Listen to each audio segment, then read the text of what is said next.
otro, venimos cosecha al horno. No tenemos miedo al fuego, no tenemos miedo a nada, porque Dios no hay otro, venimos cosecha al horno. Con nosotros siempre Él va, en el fuego a nuestro lado está. Con nosotros siempre Él va, en el fuego a nuestro lado está.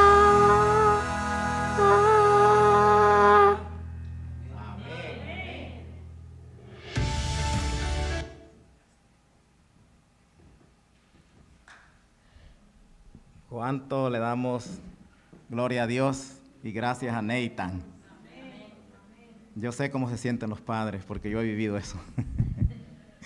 Mis hijos empezaron a cantar de chiquitito, mi esposa sabe, y eso emociona, hermano. Hay que trabajar con los niños, qué lindo, están haciendo un buen trabajo, hermano.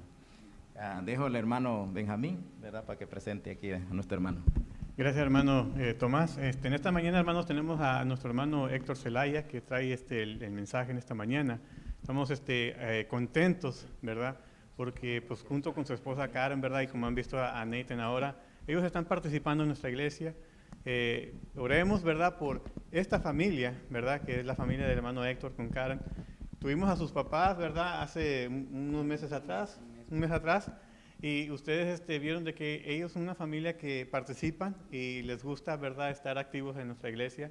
Y los recibimos, ¿verdad?, y estamos contentos de que ellos en esta mañana están participando de esta forma. Y ahora el tiempo para el hermano, me preguntaba cuánto tiempo. Le digo, bueno, nosotros aquí terminamos a las 12:30, que es a la misma hora que nuestros hermanos de Crosswalk también terminan, ¿verdad? Pero le digo, si se va un poquito más largo, no importa, hermano, usted ahí esté viendo cómo el Señor toca su corazón para traer y exponer esta palabra en esta mañana. Gracias. Así que adelante, hermano. Amén, gracias. Bueno, siempre lo he dicho, es un privilegio cuando le dan la oportunidad a una persona de hablar y sobre todo hablar de Dios. Es algo completamente, realmente impresionante. Yo les quiero contar un poquito, ¿no?, de lo que yo hacía hace mucho tiempo atrás, como joven que soy. Me encanta el fútbol, pero he tratado de hacer de que el fútbol no sea un ídolo en mi vida. Hay un testimonio grande en mi familia acerca de eso. Incluso mi padre, por 38 años que estuvo en el mundo, se bautizó no hace como un año más o menos atrás. Y son cosas hermosas que pasan en la vida de uno, que uno no se da cuenta hasta qué momento van a ser una reacción en la vida de alguien. Así que ese es un testimonio para todas las personas que están orando por un pariente, por un familiar que aún no se ha convertido. No deje de orar, porque la oración tiene poder y ese testimonio lo puede dar más mi mamá que yo. Sinceramente, me fue difícil elegir el tema, porque siempre soy de los que me gusta prepararme, hablar bien, decir las cosas como son, y sobre todo pues en estas fechas que es bien difícil. No sé, espero que hayan pasado una fecha bonita el día de ayer.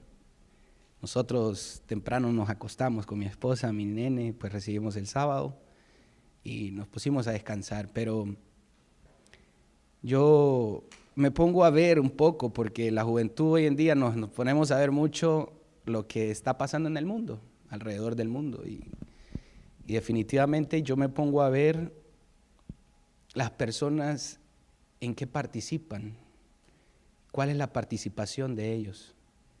Y vi que el verdadero cristiano es el que no participa de cosas que fueron utilizadas en el pasado para lo que es la idolatría y el paganismo. esta iglesia, no sé, me llama la atención porque en muchas iglesias hoy en día hay árboles adentro y esta iglesia no lo tiene. No sé por qué, pero si no lo tienen, para mí yo creo que es algo bueno. Y creo que para Dios más.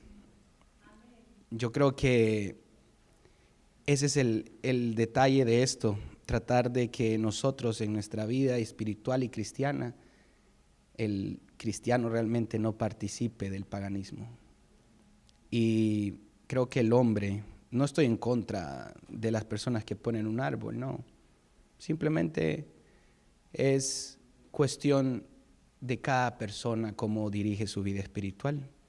Pero parte de predicar y decir las cosas, o nos podríamos hacer la pregunta, ¿cómo Moisés o Abraham o Jacob hablaban directamente al pueblo y le decían las cosas como era, ¿verdad? Como dicen, sin pelos en la lengua.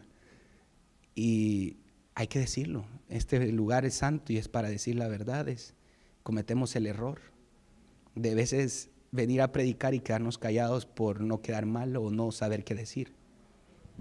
Y hoy todas las personas estamos compartiendo el mensaje y todas las personas que están viendo a través de las redes sociales, también yo lo estoy compartiendo a través del ministerio Cuando el Pueblo de Dios Ora.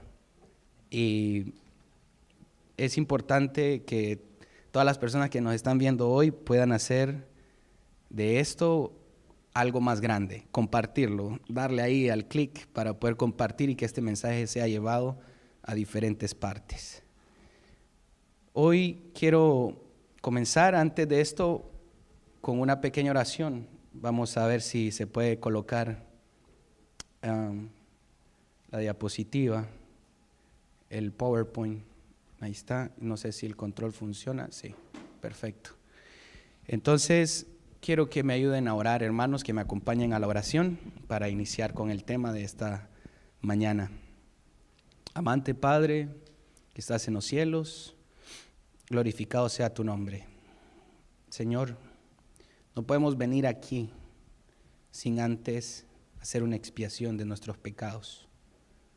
Este es el día de que nosotros limpiamos nuestra mente de todo lo que nos rodea en el mundo. Ayúdanos a concentrarnos, a poder tratar de entender este tema y poder hacer un cambio en nuestras vidas espirituales. En el nombre de Jesús oramos. Amén. Bien, tenemos un desafío a un decreto de muerte. Y el tema lo titulamos No tengamos miedo al fuego. ¿Saben por qué? Porque tenemos una forma de ver esto y vamos a hablar de estos 3 hebreos. Sabíamos los nombres de ellos reales, ¿verdad? Ananías, Misael y Azael. Ellos, antes de llegar a Babilonia, siendo esclavos, tuvieron una vida. Eran niños y esos niños tenían sus padres. Miren por dónde voy a comenzar. ¿Por qué comienzo de aquí? Los que ya son más adultos que yo tuvieron sus padres. Y cada uno de ustedes sabe lo que su padre le enseñó en su vida. Y todo lo que su padre le enseñó va a repercutir en sus nuevas generaciones.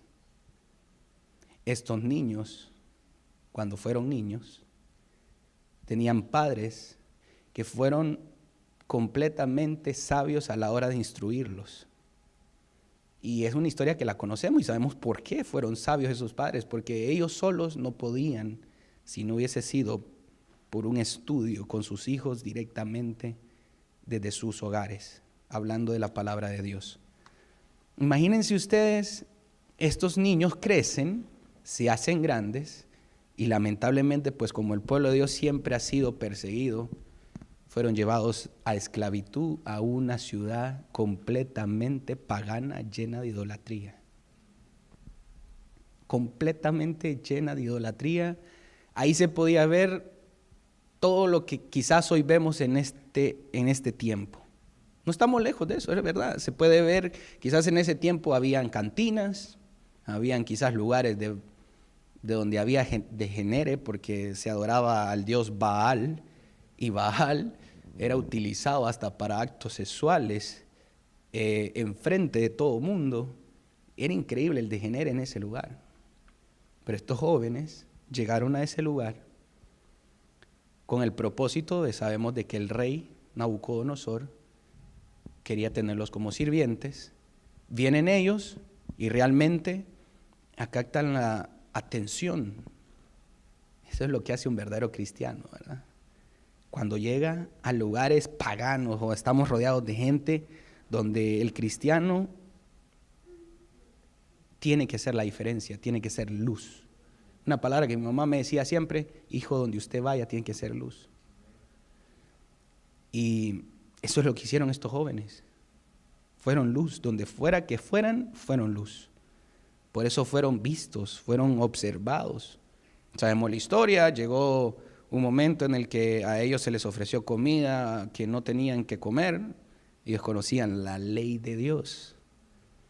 No la aprobaron, fueron jóvenes que realmente sabían lo que estaban haciendo, adoraban a Dios de corazón. ¿Qué pasa?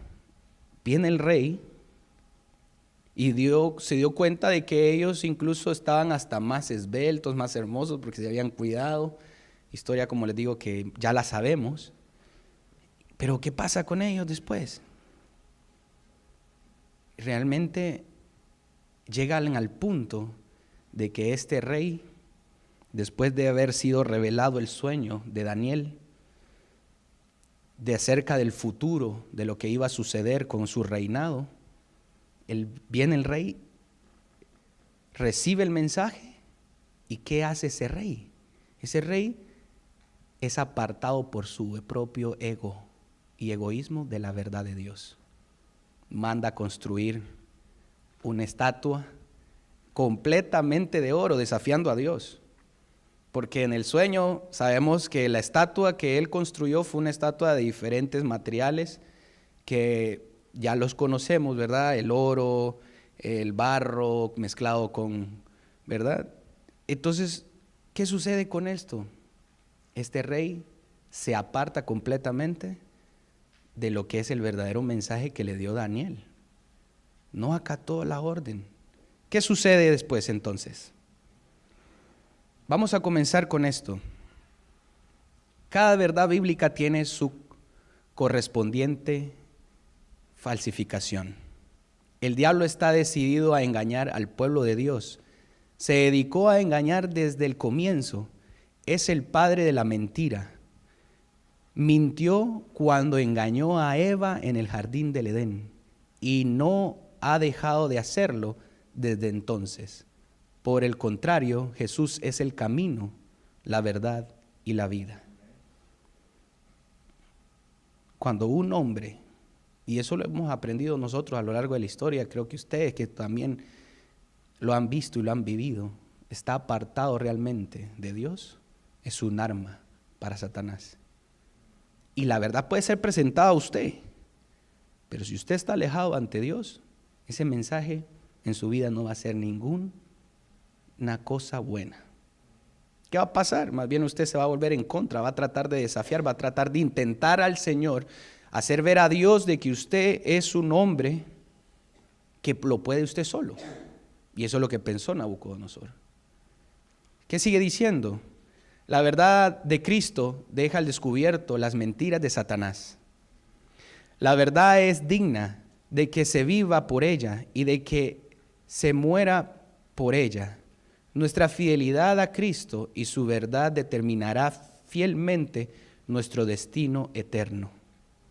El costo de los 3 jóvenes hebreos estaba disputado a pagar por la verdad en vez de aceptar un engaño, desobedecer a Dios y creer por la mentira de Satanás.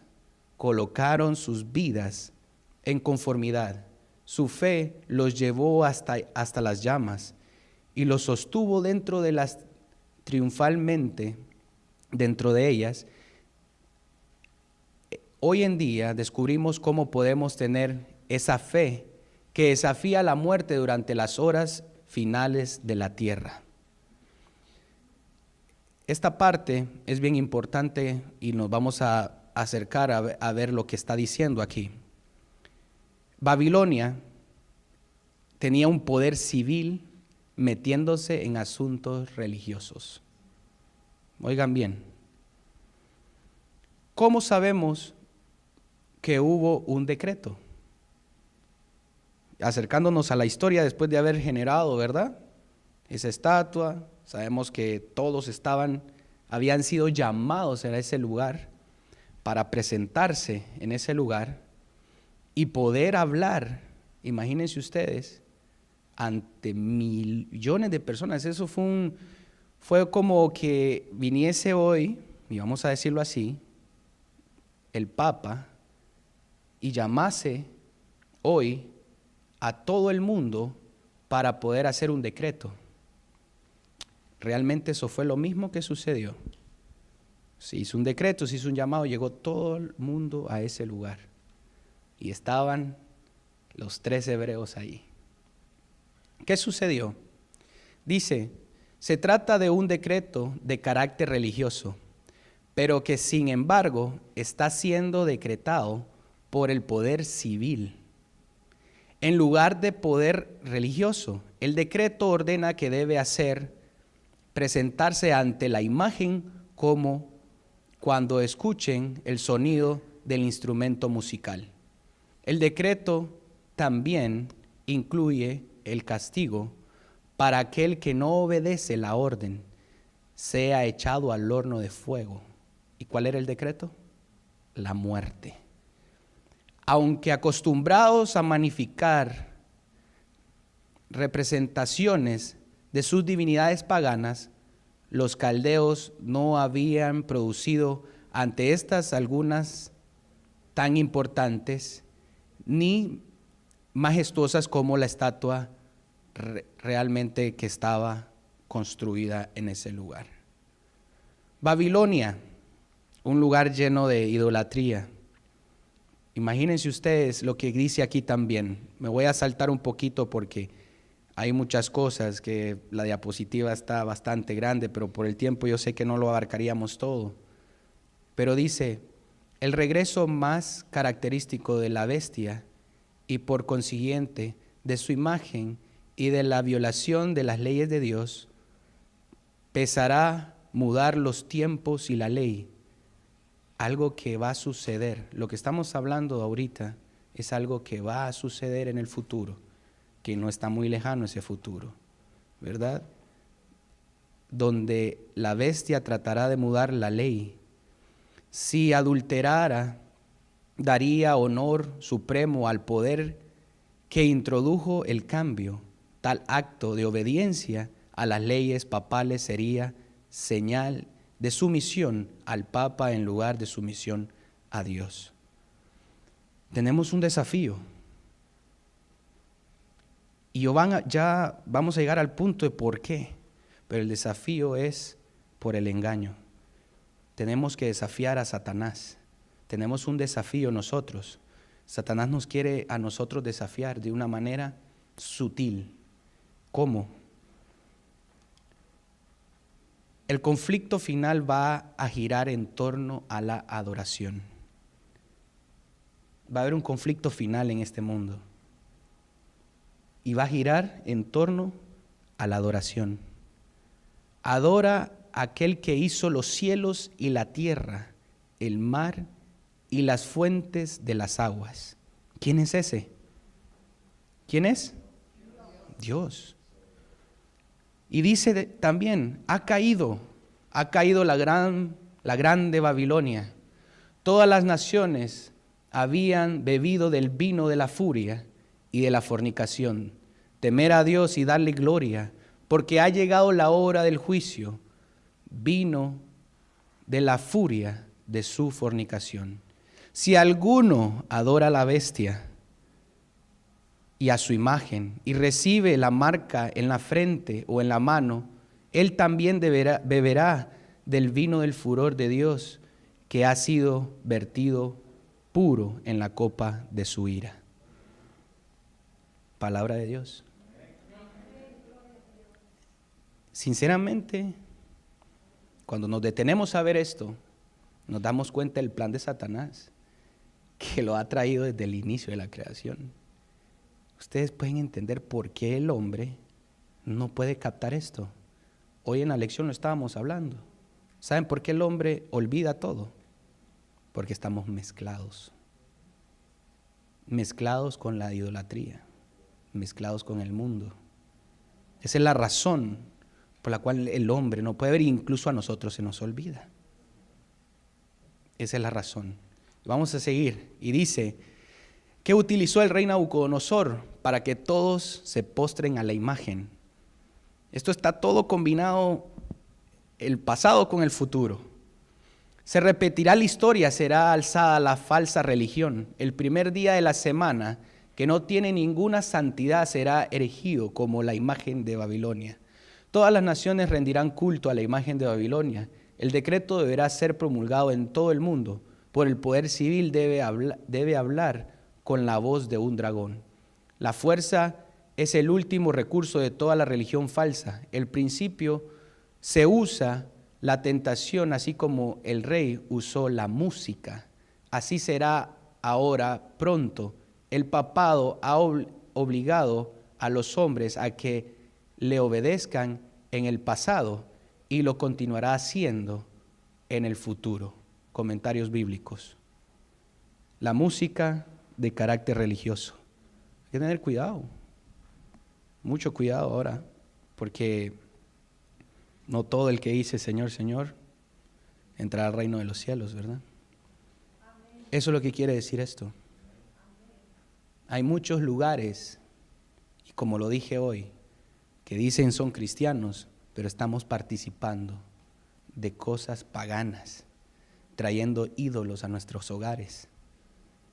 Hágase usted memoria del pasado, transfiérase usted al pasado y mírese usted metiendo un ídolo a su hogar. No sé cuál, yo solo le digo, imagíneselo. No sé qué ídolo usted metería a su hogar.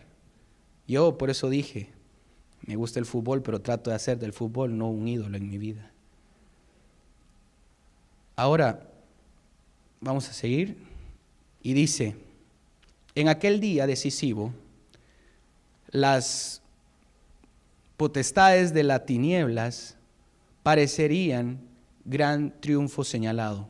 El culto de la imagen de oro parecía destinado a quedar relacionado con el mundo permanente, con las formas establecidas de la idolatría, recorrida como religión del Estado en aquella tierra.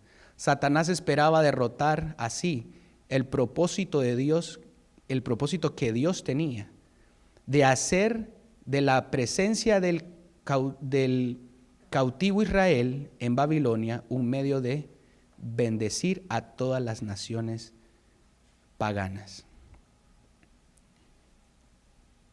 Dice, ¿qué orden le dio el rey a los representantes de todo el reino? Aquí viene un pequeño examen. Vamos a ver, ustedes me ayudan a completarlo. Y mandó el rey Nabucodonosor a que se reuniesen los sátrapas, y lo leímos en la lectura bíblica, perfectos y gobernadores, oidores, tesoreros, consejeros, jueces y todos los jefes de la provincia, para que viniesen a la dedicación de la estatua que el rey Nabucodonosor había levantado. ¿Y qué Dios dijo? ¿Será el que os libere de mis manos? Increíble. Yo cuando escuché eso, no sabía ni en lo que se estaba metiendo, ¿verdad? Nabucodonosor. Pero es sorprendente porque él ya había visto, ya sabía del poder de Dios por medio de Daniel. Pero aún así se toma el atrevimiento de decir, ¿y ahora quién? ¿Quién los va a salvar de mis manos?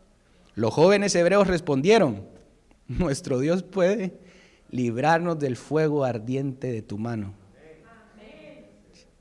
y no adoraremos a la estatua que tú has levantado. Me gusta verme, porque para mí estas son las verdaderas películas. Me gusta imaginármelas y meterme en medio de la Biblia y imaginarme yo estando ahí respondiendo. Y pronto va a haber ese día. Yo quiero tener esa fe, quiero tener esa convicción, esa seguridad de que Dios va a estar ahí conmigo. Y pase lo que pase, no me importa, porque yo tengo al más poderoso del mundo, al creador del mundo y del universo, y todo lo que venga, no va a haber ningún problema. La fe y la certeza de estos siervos de Dios estaba nuevamente basada en un criterio, en un escrito está. Isaías 43:2 dice: cuando andes por el fuego, no te quemarás, ni las llamas te abrazarán. Puede que su voluntad no sea librarnos del fuego ardiente, o rey sepa que no le serviremos a su Dios. En otras palabras, si Dios no nos librare de la muerte, al igual no vamos a postrarnos a su imagen. ¡Qué palabras! Vanas fueron las amenazas del rey. No podía desviar a esos hombres de la fidelidad al príncipe del universo. De la historia de sus padres habían aprendido que la obediencia a Dios resaltaba el honrar a Dios. Es lo que decíamos, lo que nos enseñaron nuestros padres. No sé, quizás muchos dirán, pero mis padres no fueron buenos, no me enseñaron mucho, pero recibiste la verdad. No te apartes de ella y haz de la verdad un trabajo en tu vida que te haga cambiar para tener esa fe poderosa de estos jóvenes. Se fue quedando fortalecido cuando declararon que Dios sería glorificado, que los libertara, y con toda la seguridad triunfante basada en la fe implicada en Dios añadieron: y si no, sepa, oh rey, y que tu Dios no adoraremos, ni tampoco honraremos la estatua que tú has levantado. Nabucodonosor convocó a representantes de todo el reino y el decreto fue universal. El tema central de este conflicto concierne a la reflexión de la adoración y la falsa y la genuina adoración. En una escena conmovedora en la llanura del Dural, la lealtad al rey se enfrentó abiertamente con la lealtad a Dios. ¿Con qué castigo amenazó el rey a los que no obedecieron su apremiante mandato? Cualquiera que no se postre y adore inmediatamente será echado dentro del horno de fuego ardiendo. Cuando le digan: usted no puede trabajar aquí porque usted necesita venir el sábado. Cuando le digan: vamos a retirar a tus hijos de tu casa porque tú no tienes cómo comprar y vender y estos niños no pueden estar en tu hogar. Cuando te digan: si necesitas ayuda, tienes que adorar este decreto que hemos puesto, donde digan que debes de recibir la marca de la bestia. Por favor, fíjense bien en este hecho. Un poderoso dirigente mundial promulga un decreto de muerte. La cuestión central gira en torno a la adoración, el castigo por desobedecer el orden de ese poder dirigente mundial que ha unido a una iglesia y el Estado es la muerte. ¿Qué órdenes específicas de Dios violarían a estos jóvenes hebreos si se arrodillaban ante esa imagen? Éxodo 23:6. No tendrás dioses delante de mí, no te harás ¿qué? ni ninguna semejanza de lo que está arriba en el cielo, ni abajo en la tierra, ni en las aguas debajo de la tierra, ni te a ellas, ni las, porque yo soy Jehová tu Dios fuerte, celoso, que visito la maldad de los padres sobre los hijos hasta la tercera y cuarta generación de los que me aborrecen. Y hago misericordia a millares de los que aman y guardan ¿qué? El libro de Apocalipsis describe un decreto que será promulgado al final del tiempo, semejante al decreto de Daniel. Lee Apocalipsis 13:15 y advierte la semejanza que hay entre los dos edictos. Apocalipsis 13:15 dice, leámoslo juntos, y se le permitió infundir aliento a la imagen de la bestia, para que la imagen hablase e hiciese ¿qué?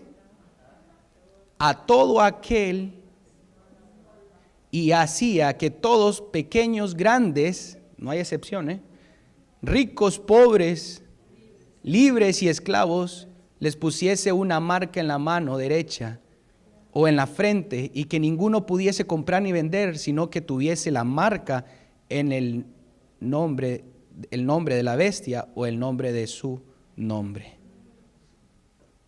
En ambos casos, el poderoso dirigente mundial utilizará el poder del Estado para hacer cumplir su decreto, algo que lo estamos viendo ya.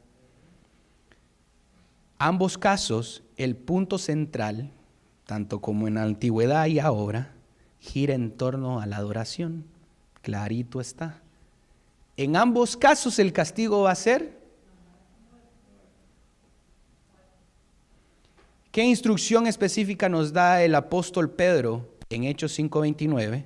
Respondiendo Pedro a los apóstoles les dijo, ¿es necesario qué?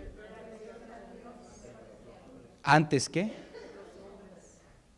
Siempre repítaselo usted, hermano, antes de cometer un error. A mí me ha servido ese versículo. Yo lo he mencionado muchas veces en mi trabajo. Cuando me dicen, pero ¿por qué no viene el sábado si es el día que más hacemos plata?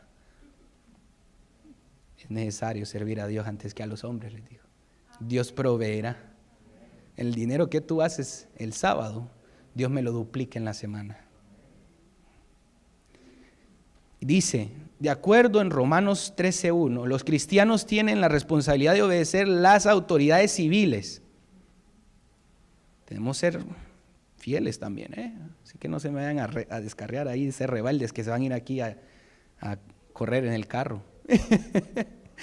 Y dice, deberíamos obedecer las leyes deberíamos de obedecer las leyes de nuestra patria, pero ningún poder terrenal tiene la autoridad de interferir entre nuestra conciencia individual y Dios.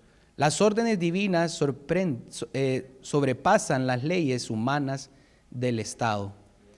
Y si un Estado decreta ley que exige a sus ciudadanos la violación de la ley divina, los hijos de Dios no estarán siempre sujetos a la norma superior, que es la ley de Dios. Amén.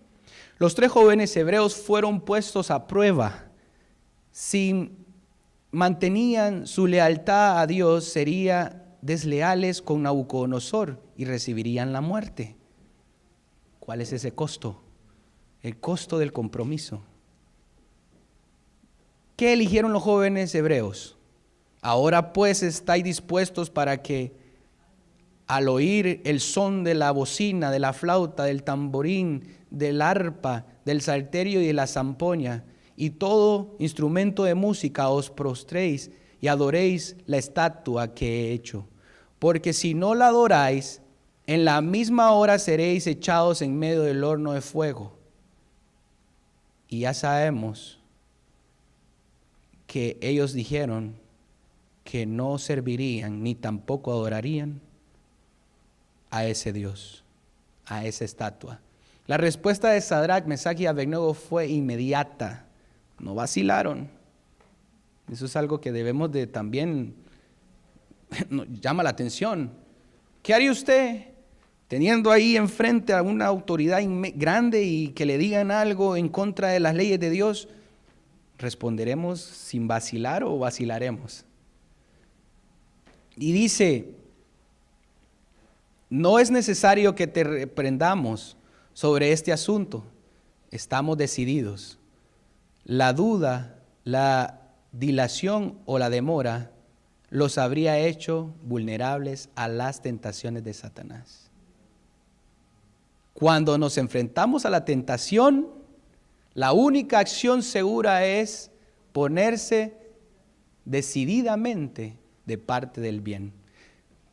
Palabras de un pastor que decía, joven, adulto, cuando tenga la tentación, corra, huya, aléjese, porque somos carne y Satanás conoce nuestras debilidades. ¿Cuál fue el resultado de su decisión? Entonces Nabucodonosor se llenó ¿de qué? De ira y se llenó de ira y se demudó el aspecto de su rostro contra Sadrach, Mesach y Abednego y ordenó que el horno se calentase 7 veces más de lo acostumbrado y mandó a hombres muy vigorosos que tenían en su ejército que atasen a Sadrach, Mesach y Abednego, que fueron los nombres ya puestos en Babilonia, para echarlos en el horno de fuego ardiendo. Entonces estos varones fueron atados con sus manos, sus calzas, sus turbantes, sus vestidos, y fueron echados dentro del horno de fuego ardiendo.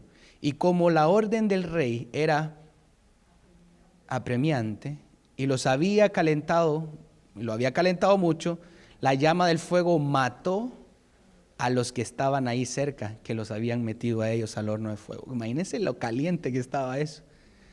Y pasa, bueno, las mujeres, cuando yo me he puesto también en la cocina, pero normalmente las mujeres son las que atienden la cocina normalmente, y ponen su horno, ¿verdad? Que el horno se siente calientito. Imagínense ustedes un horno de carbón, leña. Eso era increíble, el fuego, cómo era de caliente.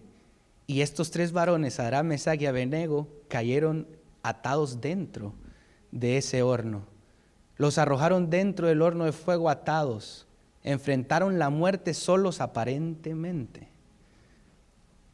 Entonces el rey Nabucodonosor se apartó y se levantó apresuradamente y les dijo a los de su consejo, ¿no echamos cuántos?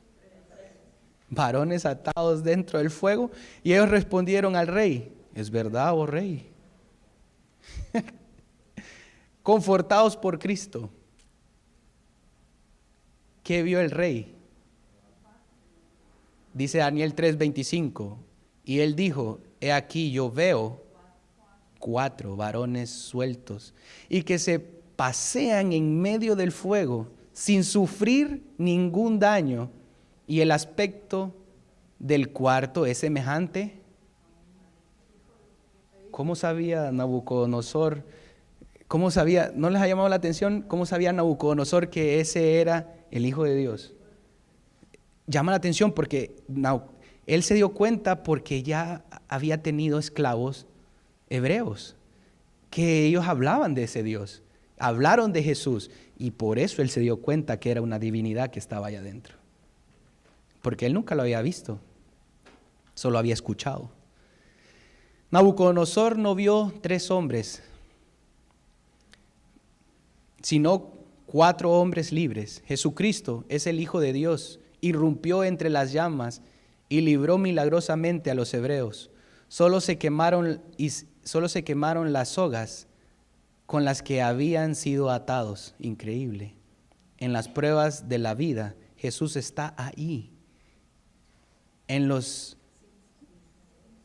sinsabores de la vida, Él está ahí cuando debemos atravesar esas llamas.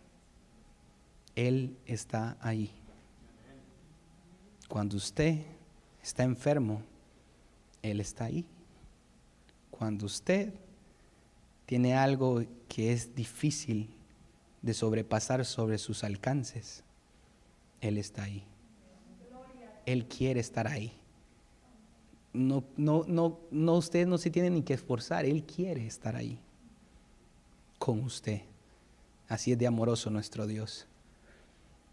Estas son algunas promesas maravillosas del estímulo para los tiempos de dificultad. Isaías 41:10. Leámoslo porque esto es para nosotros. Dice: no temas porque yo estoy, no desmayes porque yo soy tú que te esfuerzo. Siempre te ayudaré, siempre te sustentaré con la diestra de mi justicia. Echando toda vuestra ansiedad sobre él, porque. Y uno más. Y sabemos que todas las cosas. Amén. Palabra de Dios. La verdad mezclada con el error. Nabucodonosor cometió un error, mezcló la verdad. Eso es lo que está sucediendo ahora en día. El papado mezclando la verdad con el engaño. Yo tengo familia que son de otras denominaciones, católicos quizás también. Y el problema, y quiero dejarlo claro, no es con ellos. Porque ellos son personas entregadas también a Dios a su manera, a la luz que recibieron. Pero realmente el problema es a quienes escuchamos. Cuando han torcido la Biblia a su antojo y a su manera solo, para beneficio de ellos mismos. Porque el hombre siempre, alejado de Dios, buscará el propio beneficio. ¿Qué título se le da a Jesús en Daniel? Y él repuso: pues bien, yo veo 4 varones sueltos y se pasean por en medio del fuego sin sufrir ningún daño. Y el aspecto del cuarto es semejante al Hijo de Dios. Respondiendo, el ángel le dijo, y miren qué similitud hay aquí en Lucas. Por eso es que Nabucodonosor sabía que el Hijo de Dios era el Hijo de Dios que estaba dentro. El Espíritu Santo vendrá sobre ti y el poder del Altísimo cubrirá con su sombra, por lo cual también el santo ser que nacerá será llamado Hijo de Dios. Imaginémonos Mateo 8:20, otro versículo que respalda esto. Jesús le dijo, cuando se le acercó una persona, le dijo: Señor, yo quiero ser el primero en entrar al reino de los cielos. Se le respondió Jesús, le dijo: las zorras tienen guaridas y las aves de los cielos nidos, mas el Hijo de Dios no tiene donde recostar su cabeza. Jesús es el Hijo de Dios, pero igualmente se hizo humano y habitó en carne humana para entender nuestros dolores y nuestros anhelos. El Hijo de Dios, el Hijo del Hombre, es uno de los más poderosos nombres de Jesús. Así que cuando usted tenga un problema, busque mencionar el Hijo de Jesús, el Hijo de Dios. Que sea un arma para usted. Nosotros tenemos que buscar armarnos y usar armas para nosotros mismos. Vamos a adelantarnos porque se nos hace tarde, pero quiero que ustedes vean esto. Tenemos que tomar una decisión. La decisión es personal. El día de mañana usted puede estar con su esposo o su esposa y puede ser que uno sea dejado y el otro sea tomado. Puede ser que tenga a su hijo al lado, a su hija, pero uno puede ser dejado, otro puede ser tomado. La salvación es individual. Y este mensaje es por eso, porque estamos en fechas donde nuestro centro no se debe de desviar realmente de la verdadera adoración a Dios.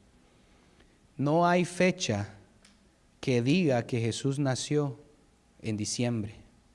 Es más, Jesús está entre septiembre, su nacimiento y octubre. Eso es lo que más o menos se puede sacar calculaciones dentro de lo que está en la Biblia. Pero Jesús fue sabio. ¿Por qué no dejó esa fecha? Porque hoy estaríamos idolatrando, así como ahora se hace. ¿Por qué Jesús no dejó fecha de su muerte? Porque también en Semana Santa estaríamos idolatrando tal cual como se hace. A Dios hay que recordarlo todos los días. Esos jóvenes no recordaron a Jesús solo en el momento. Porque si solo fuese en el momento, cuando lleguen los momentos de prueba, usted va a ser quebrantado.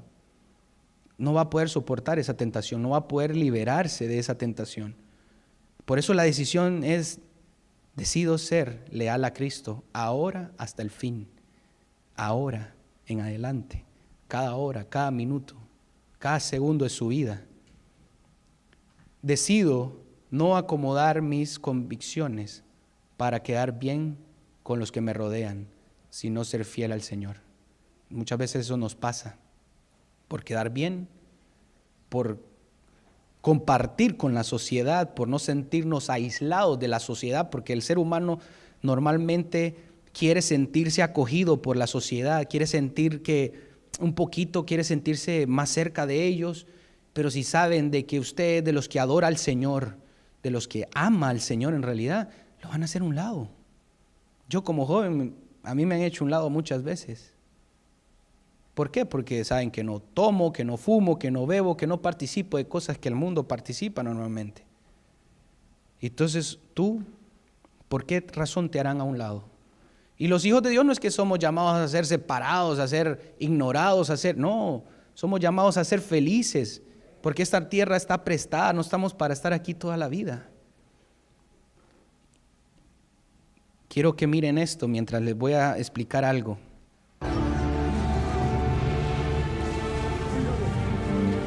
Un día va a haber un decreto, y ese decreto va a ser puesto a prueba toda la fidelidad de sus hijos. ¿Estarás del lado de Dios o estarás del lado de Satanás? Esos 3 hebreos, desde su niñez, fueron criados en la verdad. Por eso su fe no fue quebrantada en el momento de la prueba.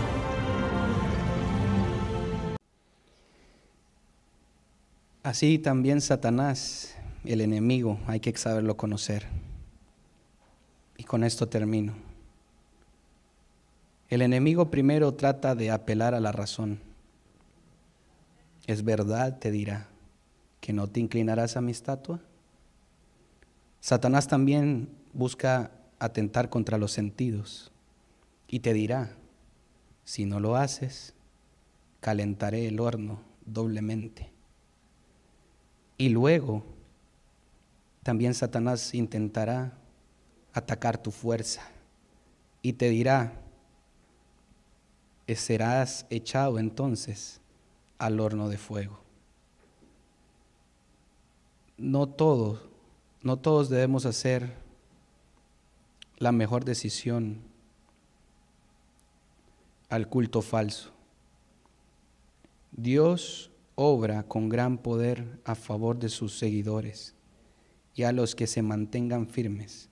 La historia, recuerden, se va a volver a repetir. Que Dios les bendiga.